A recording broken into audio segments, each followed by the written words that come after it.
get overlooked in every aspect, coaches, awards, all of that. So All right. Well, let's go ahead and move on to our second quasi surprise. I think Mac McWilliams. Let's talk about Mac McWilliams a little bit.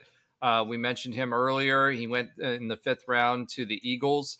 We saw what he could do here, and he played in the various bowls, postseason bowls that were out there.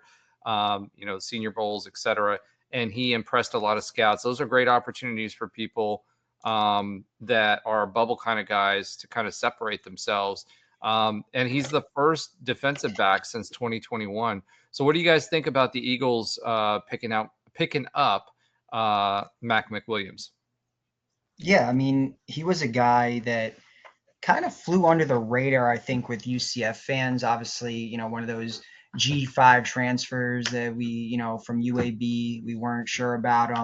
Kind of came on later on in the year when some other DBs didn't pan out like we thought they would. But he had that early pick I think it was against the FCS school that we played.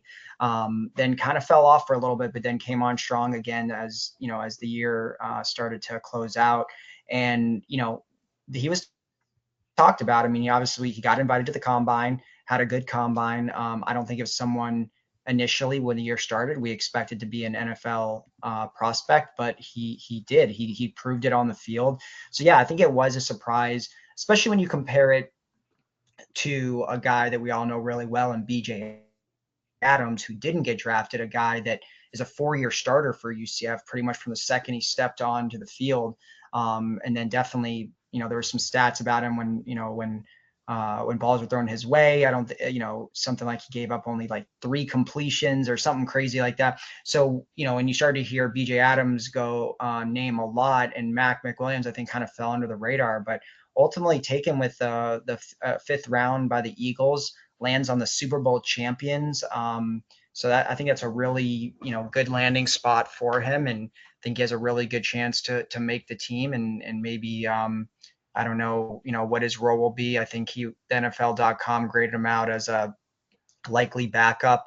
I think it was like a 5.99 he was graded, which is considered a likely backup. But let's see what he can do. And it was exciting that again we got for the second year in a row we got multiple players drafted. So even in a down year when we were 4-8, to have a guy on each side of the ball go in the top 5 round, I think was great. And it's cool to see, especially I think we're going to see this more and more. It's going to be transfers that ultimately get drafted. But when you talk about a guy that was only here for 1 year, to go and get drafted, that's kind of cool.